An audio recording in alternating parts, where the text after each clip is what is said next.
What's up folks, it's time to get to know the Nissan Kicks and we're really pressed on time, which is why we're doing things a little, well, let's just say digital, right?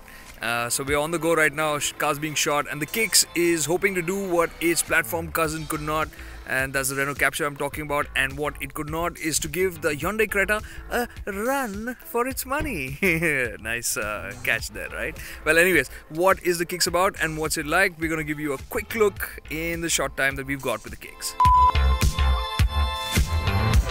The pun is because we were at the White Run outside of Burj. It is mesmerizing, and the Kicks felt a bit like that too. Would you call this an SUV face? Probably not, right? But it is more SUV-like than its sibling, the Renault Captur, right? And that's all thanks to the face, which is more flat. You can see that the grille is more vertical. It's got more rectangular elements about it, like the fog lamp, the air dam housing, the headlamp, all of which just make it feel more like an SUV. The discrete chrome bands add to the premiumness of the design. Then the headlamp packs in LED projectors for the low beam, which, for the record, work very well. What also works very well are the intricate lines that run along the waist.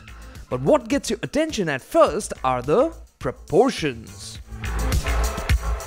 This is a great angle to talk about the Nissan and the way it looks in terms of its stance, because you see it's really not striking that SUV look. You look at the windscreen, it's quite raked. You look at it, it overall feels quite long and low, and the truth is it is long. It is the longest car in the segment. It's longer than the Captur, it's longer than the Duster, the Terrano that was there before, so it is quite a long car. The wheelbase is of course still the same. In terms of height, it's lower than the Creta, and it's actually quite low in terms of profile, but it's those roof rails that make it look taller than it really is. And those roof rails are also functional, can take about 100 kilograms of weight, so say Nissan. And the wheels, nice dual tone machine finished alloy wheels, which give it that somewhat more premium look. Yeah, more behind the scenes speaks there. So yeah, so that's somewhere what's giving the Kicks its more crossoverish look, right? The chunky rubber and 210mm of ground clearance means that the Kicks is no softie. Where is it? Where is it? It's not lost. That's the tail section of the Kicks, and you can see how those tail lamps, the boomerang tail lamps, are just so jagged and sharp, and you think that a little bit over there that extends onto the tailgate is actually a cutout, but it's not. It's just stuck onto the tailgate. No LED elements over there.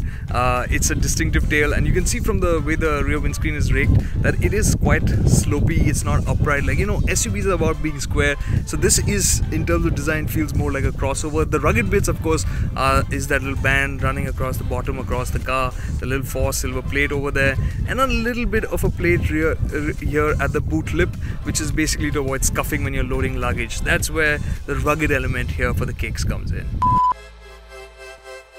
But where the Captur felt like a little bit of a letdown, the Kicks rocks it.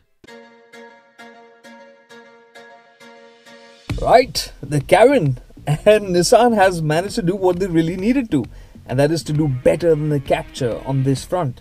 This feels more premium. It feels premium, full stop. And it's some of the obvious things like this leather wrapped dash here with the stitching, the leather wrapped steering wheel, the grain for the plastics, the way it all comes together that makes it feel premium. And then of course there's the design. You look at center console, which has a standing 8-inch display, which has Android Auto, Apple CarPlay connectivity, which is good to have. You need to have it nowadays, right? And it works well. The sound system, it's not Bose, but it's a fairly good sounding sound system. I spoke about Bose because in the international versions, that is what's on offer on the Kicks. When we're talking about the seats, you've got leather wrapped seats. Well, in terms of features, this is certainly well equipped. But what makes this cabin feel special and all the more premium are some of the things that you won't see, but you will feel the impact of. For instance, a horn. It sounds like a proper Euro spec car's horn. And that's one part of it. The other is the sound insulation. This cabin is really well insulated, and on the go this just feels quieter than any of the other Renault or Nissans that have used this 1.5 litre diesel engine, which is a big thumbs up. And when it comes to features, this car is certainly well equipped. You've got auto headlamps or rain sensing wipers, and the headlamps use LED headlamps for the low beam. And you've got vehicle stability control, you've got ABS, you've got 4 airbags as standard. and you also get hill start assist. So it's covering a lot of what you want to have in a premium SUV. But there are some things that are missing. For instance, no auto dimming IRVM, no sunroof, and well, the seat for the driver, it's set quite high. We would actually want this to be set a little bit lower, and that points out also the fact that the steering is only tilt adjustable. It's not reach adjustable. The driver's seat is not electrically adjustable, and the instrument cluster for the driver, although sparkly, is a bit awkward as the right-hand side dial only houses a fuel gauge. So yeah, it has a few misses, but on the whole, this cabin ends up feeling quite premium. Now when you look at the seats, the way they designed the leather, this of course fits right in with the Kicks experience that's been offered at the front. You get adjustable headrests, a nice little integrated headrest as well over here. But there are some areas where it could have done better. Like for instance, the cushioning for the seat back, really quite firm. And the plastic used for the aircon vents, which is here mounted centrally, it's just something that would have looked alright in a Duster or Terrano, but not quite here. But what really eats into the occasion of being in the Kicks is the lack of space. It could, well, the knee room is fine, but it needed to be a wider cabin. This, sitting 3 abreast, would be just about alright. But you're unlikely to complain about the boot space, which at 400 litres is plenty for weekend trips. Now let's really kick things off. Okay, what did I miss? I missed the fact that the steering wheel has a slightly flat bottom design, which makes it look and feel a little bit sporty. And of course, in terms of cleanness, this isn't cluttered with buttons because it's got that stalk at the back. Now talking about engines, the Kicks comes with 2, that's the 1.5 litre petrol and the 1.5 litre diesel. Both of these are only available with manual transmissions, 5-speed for the petrol and 6 for the diesel. As you would know, this diesel engine is great for covering long distances because it cruises beautifully and it is very fuel efficient. It's just that if you're planning to use it in the city a lot, you'd wish that it had more torque lower down in the RPM to just keep pace with city traffic without having to use the gearbox too much. Automatic transmissions, well, those are being worked on. The petrol will be getting an automatic. And to be clear, it doesn't have all-wheel drive, just like the Captur. And again, even though the suspension hardware is shared, the setup isn't. Full marks to Nissan for going the extra mile. Like with the sound deadening for the engine, even with the suspension, they've gone for a tune which is a bit different and very likable. In the city, you get that extra bit of pliance, whether it's over potholes or bumps, and you don't get that heavy, thunky feel of an SUV. And yes, it does feel a bit soft and a bit floaty at high speeds on the highway, but never does it feel like it's not composed or out of control. This is something you can enjoy on long stints too.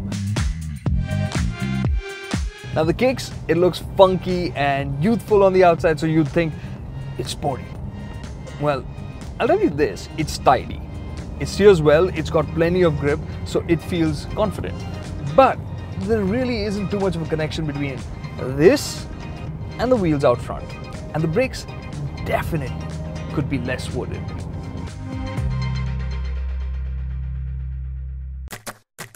So the Kicks will go on sale in January, which is when we'll come to know the final prices and the variants on offer. But now we know where Nissan's new Kicks will slot in. Yeah, one sec. I'm just setting up. It's quite bright. Now Nissan's Kicks has made an impression of premiumness, and it's to do of course with the materials on offer, the way it drives, the sense of comfort it offers, the features it has, and of course some of the things that you can't see but you can feel, right? So it is an SUV that will make a strong case for itself as an urban SUV, but of course it could do a little bit better, be it in terms of the features, be it in terms of low-speed drivability. But I think the really big one is the sense of space. It needed to be a little bit better in terms of the cabin width so that it would have a much wider appeal. But Whether it can take on the Hyundai Creta and fight it toe-to-toe remains to be seen, and to answer that we need one missing piece of the puzzle, and that's the price tag of the Kicks, which we'll only know when it is launched in January 2019. But if it is priced in the 9 to 13 lakh rupee range,